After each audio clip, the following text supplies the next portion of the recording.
سلام عرض بخیر، اسلامی هستم و 1 ماه و 2 هفته از عملم پیش آقای دکتر راستی و دستیار برجسته‌شون آقای غریبی می‌گذره.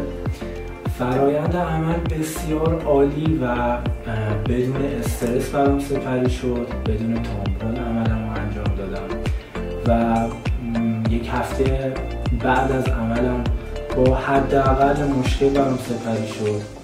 بسیار راضی بودم. علاوه بر حرفه‌ای‌گری و تجربه بالای آقای راستی و آقای غریب دستیارشون، بسیار از منش برجسته ایشون و کادر درمانیشون لذت بردم و در حال حاضر که 1 ماه و 2 هفته از عملم میگذره بسیار از نتیجه عمل راضیم. بسیار ساپورت خوبی از جانب ایشون و آقای دکتر هم در معاینه بنده و هم در راهنمایی بنده انجام شده.